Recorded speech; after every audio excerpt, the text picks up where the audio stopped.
let's get into our predicted lineup. And Ange has been talking in terms of the injury news coming into this game, and it doesn't look good. Yeah, so Richarlison is out for, well, he told the press conference 3 to 4 weeks. He told Tottenham Spurs official between 2 and 3 weeks. So you can make up your mind which one you believe. All we know is he's definitely injured. He's not going to be available this weekend, and probably until the international break, at the very least, he won't be available. So that's not great news, especially with the form he's been in. Pedro Porro, he said he's battling to be fit for this game, but he's probably going to come too soon, and he's probably a week away, so he's not going to be fit. He said Ryan Sessegnon had a major setback with the, obviously he's got, he said he won't be seen again this season, and obviously he had surgery on his right hamstring, so he's not available.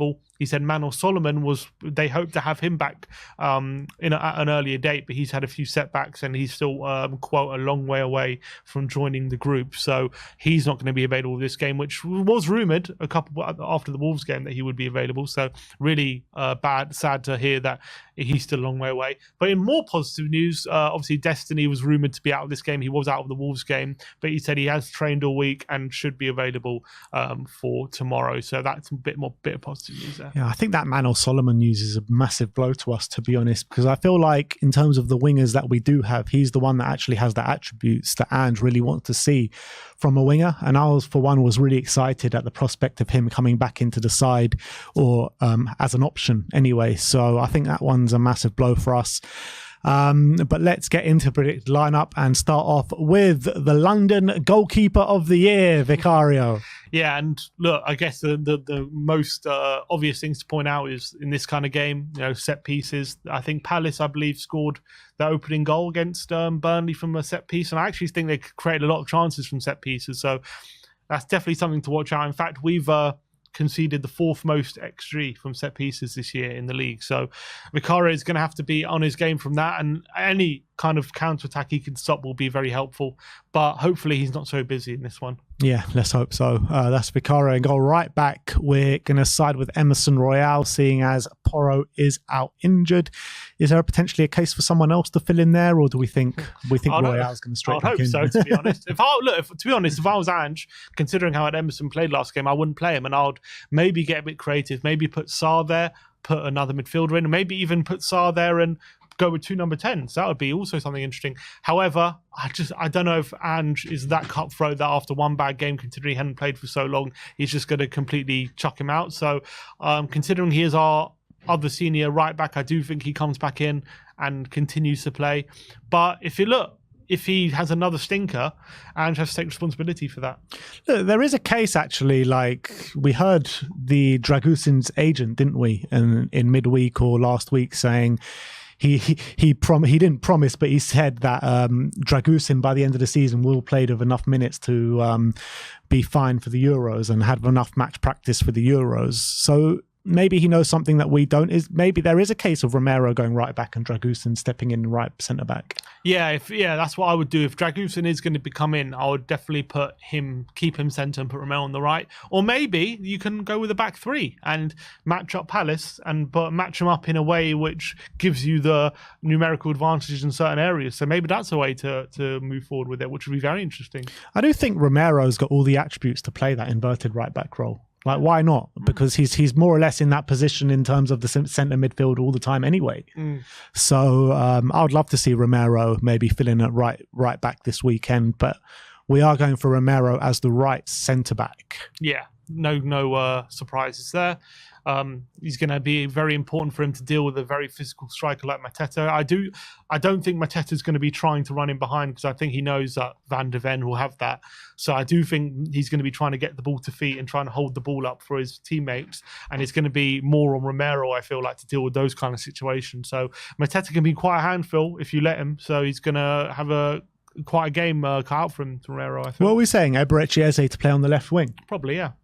So, I mean, if he is on the left wing, even more so why Romero should probably go right back, to be honest. Because I fear for Eze coming up against a Royale. Yeah, I think it's more left number 10 kind of thing, how I see Glasner playing it. But yeah, I'm sure he'll be periods where he'll find himself on the left wing. So yeah, I think you're right there. Although I don't mind Emerson defensively. So I'm not worried about him up against Eze. I'm just more worried about him giving the ball away to Eze. I thought he was poor with dealing with Neto for the most part, to be honest, though, last week. Yeah, that's also true. Left centre back is obviously going to be Mickey van der Ven, probably the standout performer of the last month, and he's going to be so vital again. Well, he got Arm Player of the Month, didn't he? Yeah. Van der Ven. Yeah, he's very, very important. We know that especially in the transitions, he's been so vital. And if it wasn't for him, the chances we've been conceding recently will be probably doubled if it wasn't for Van der Ven. That's how important he is. So we know he's very, very crucial. So has to play.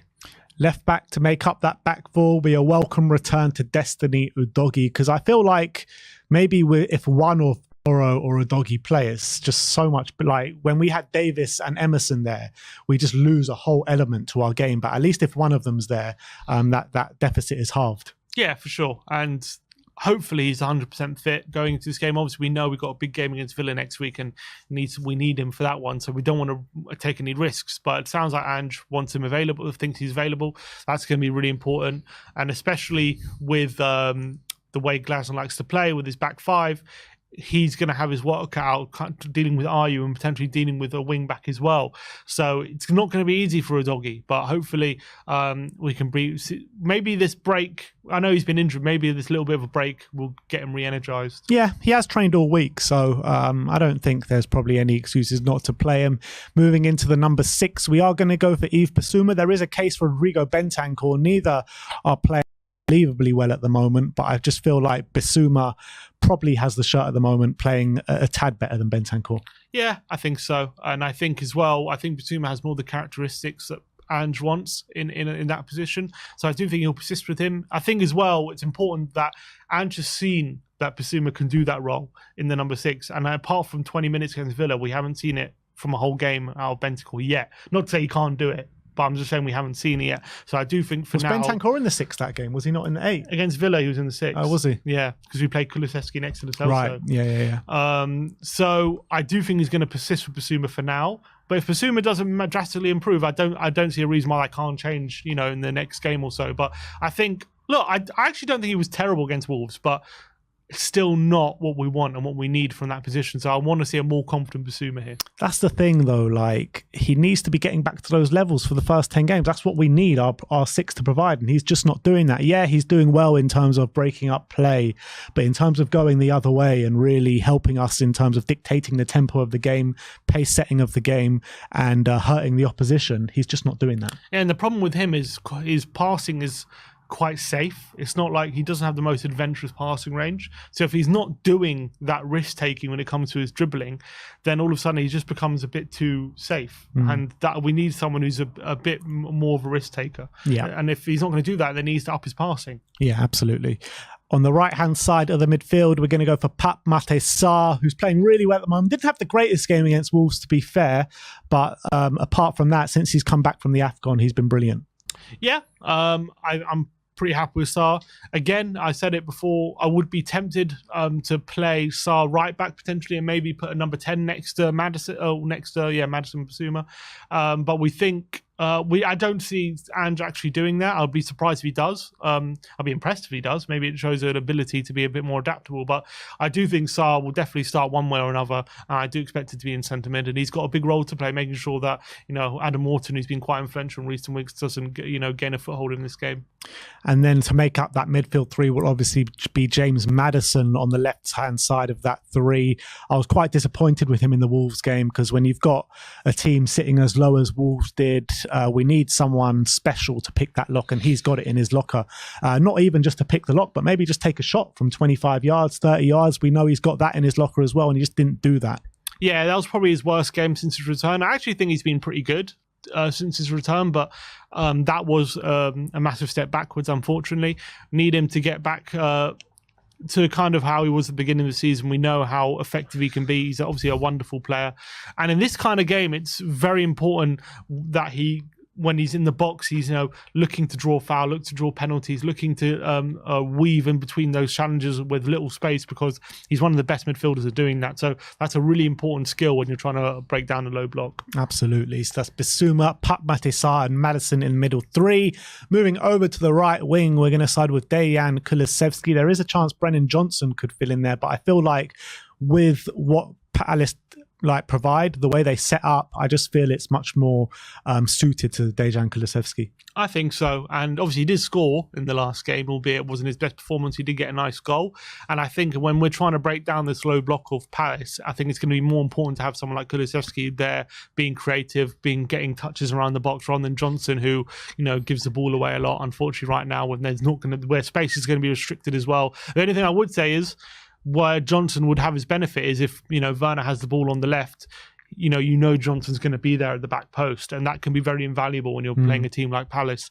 So we need Kulusevski to be doing that kind of role if we get the opportunity. Yeah, I guess it provides a good option as well coming off the bench late in games. We've seen how that can... how many times has Johnson done that in the last few minutes of the game, just find himself at the back post and score a goal. But in the number 9, we are going for Heung-min Son. A lot of people have been calling for this for a while now, and now they get their wish. Yep. I don't think it's the perfect game for it, but it's needs must. Richarlison is injured, so someone has to play there, and I think Son's obviously the next best thing. And to be fair, 9 goals in 12 games up front, and he also scored against Palace, didn't he, at the Selhurst Park? So showed he can do it in that kind of game, and it's going to be crucial. Hopefully, it really helps us play a bit more fluidly and pass and move a bit quicker. I think that could help, but let's just hope that he doesn't get crowded out like sometimes he can do when he's playing in the number 9 position.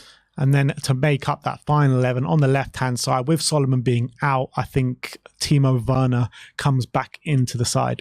Yep. Obviously, no other option to play there unless you want to get a bit creative. They've still got Brian Hill, I guess, but I don't think Andrew would want to put him there. We've only got Werner for a limited amount of games, so he's going to play on the left-hand side. And hopefully, look, we haven't seen him link up with Sonny yet. Maybe the fact that they're both, quick attackers who like to play the ball on the ground a bit more, maybe that will help him get the ball, bring him into the game a bit more than he has been recently. So, look, I'm excited to see how the dynamic will affect both of them, but I need to see more from Werner when he gets in those positions to, provide quality in the final third. So let's run through that lineup with you guys one last time. So it's Vicario in goal, Emerson Royale right back, Destiny Udogie left back, Romero and Van de Ven in the centre-back positions, with Basuma, Madison and Sarr filling in as that number 3 in midfield, Kulusevski and Werner supporting Heung-min Son. In terms of our predictions, I am going for 3-2 to Spurs. Sim is going for 2-1 to Spurs. And that is your predicted lineup. Ange's press conference is on the channel now, so go and check that out. And if you are new around here and you don't know, we are on podcasting platforms as well. We are Tottenham TV on Spotify, as well as written content on wearetottenhamtv.com. So go and check that out. Thank you everyone for joining us today. We'll see you all very soon. Like, subscribe and comment. And as always, come on you Spurs.